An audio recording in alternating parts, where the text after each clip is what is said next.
In today's big story, Venezuelan opposition leader Maria Corina Machado just wrapping up her meetings with President Trump and members of the U.S. Senate. She was swarmed by supporters and reporters outside of Capitol Hill after the meeting with lawmakers there.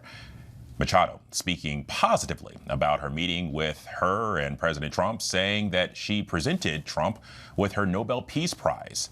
America's quarterly managing editor and senior director at the policy of the Council of the Americas, José Enrique Arrioja, joins me now for more on this. And José Enrique, first, I want to get your take on just how Machado was received here in Washington today.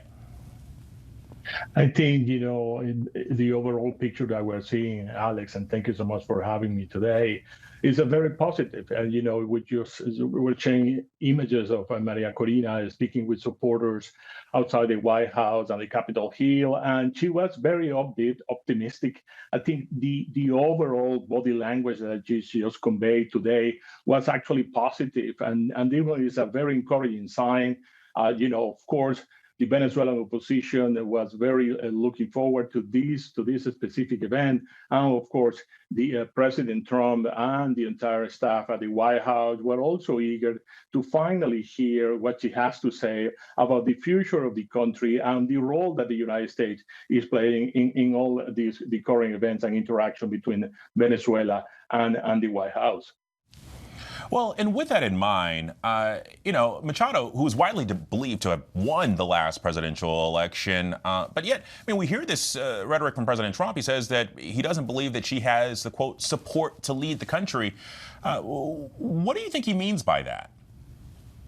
Well, we have to remember that in the 2024 election, in July 28, 2024, Maria Corina couldn't run, because she was banned by the Nicolas Maduro regime to compete in that election, and she named a proxy candidate, Mundo González Huruta, who eventually, by all accounts, by two-party accounts, won overwhelmingly that election, Alex.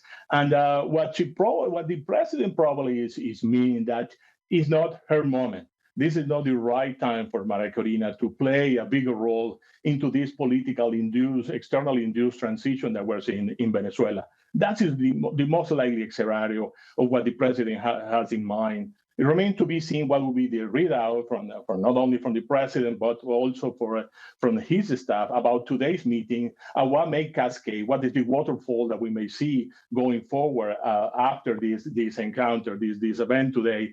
But it seems to me, all that leads me to believe that the president is considering that this is not the right moment. The country needs to get stabilized. The Chavismo, led by the interim president, Delcy Rodriguez, needs to still, lead this stage of the political transition. And eventually, as we may heard from the president and also for the White House press secretary, eventually, the possibility of the future of a presidential election once again.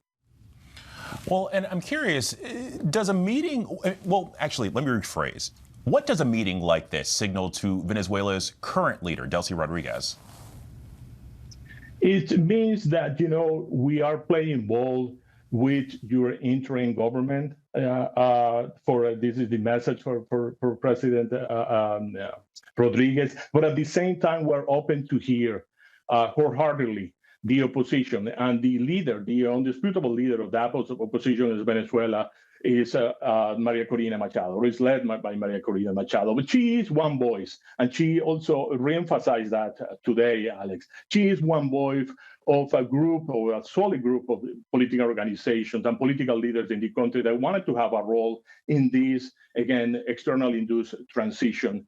So the message here is we want to try to have all the parties involved and all the parties that have a saying in the future of the political future of Venezuela. We want to hear them all, and we want to put it, on the same table, and from there try to cast a roadmap to move the country to the next phase. And remember that the U.S. administration, and it was presented last week by the U.S. Secretary Marco Rubio, has a three-phase stabilization program for the nation, and that probably is what the president is trying to convey in here. Yeah. José Enrique Arrioja, thank you so much for your time, sir. Thank you so much for having me.